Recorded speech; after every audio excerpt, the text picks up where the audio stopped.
So that last question, if we remember, was about what pitfalls to avoid, right? So what are some of the best examples of digitalization that you've seen in a company, specifically direct selling? Best, worst, but no need to name names, please don't. Yeah.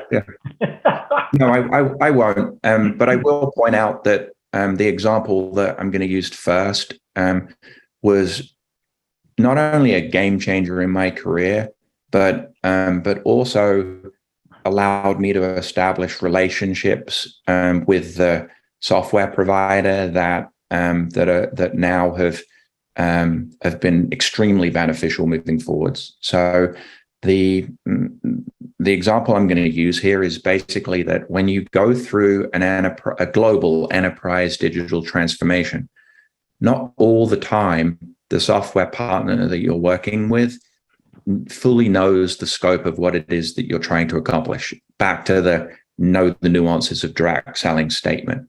And so the best example I can provide is where that we went through that process, and it really wasn't until we were very close to signing the final deal that a realization came that the SKUs that the software provider had didn't even meet our needs. We had to literally persuade them to create new SKUs to sell to our industry because of the fact that our industry requires unlimited software licenses.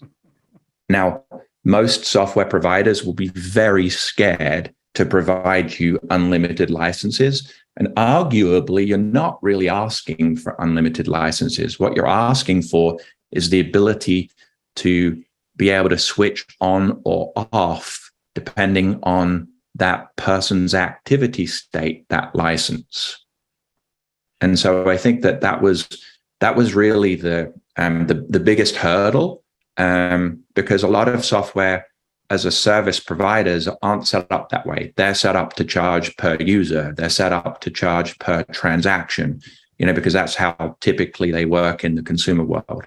That was a good example. And to that point, building that relationship with the pre-sales and sales teams in those vendors basically then set up those relationships. Now, years after the fact, now I'm still close with some of the people I worked with, and we joke around about the fact that I beat them up as hard as we did to basically get where we needed to be. But that, ironically for them, that then created those SKUs that then grew their business. So it was uncomfortable to go there in the beginning, but got them to recognize that it was the right vertical as well. See, we came back around to that coming and going within the business, right? Yeah. And then the worst example, I put a lot of thought into this one because I think that it's no different than if you were in an interview question, and someone says to you, what's the worst example? You look at it and go, well, I don't know whether I want to share that. But you see, to be very so for me specifically, I reflected on it and decided I've got an example that I'll use, and it's really a flaw that I still believe is in myself, and it's really that I should sometimes give up on things when I know that everything in my head is telling me that I need to stop. And so the example that I'll use is that a few years ago, people that do a lot of social advertising are going to recognize that there was a fundamental shift in data and data privacy that meant that for a little while, brands that were advertising saw significant decline in the attribution and sales that they were basically seeing on platforms like Facebook and others. And it was because Apple made a significant update to their security, and it blocked a lot of traffic.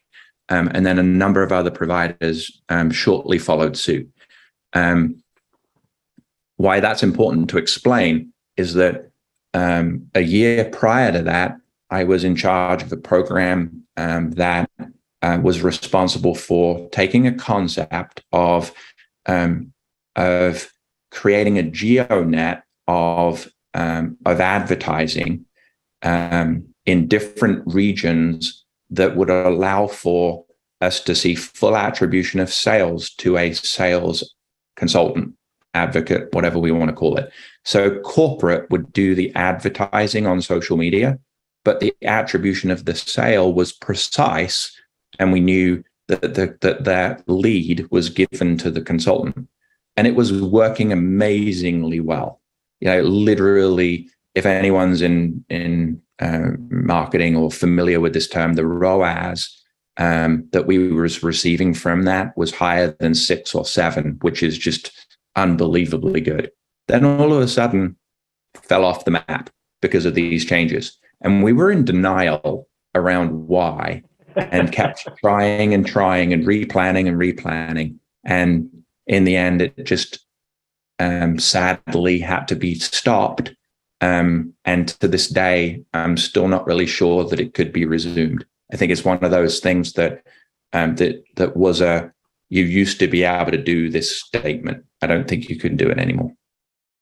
And we both know, having been in technology, there are a number of those things that were gold mines for a while, and then either the platform itself, like the Facebook, turned them off, or they changed it and they adopted that as their strategy, right? So yeah, I mean, and the warning sign all along was that there are some direct sellers that literally saw massive accelerated growth because of platforms like Facebook, and now they're struggling with it. So that should have probably been the warning sign ahead of time to say maybe that was not the right plan.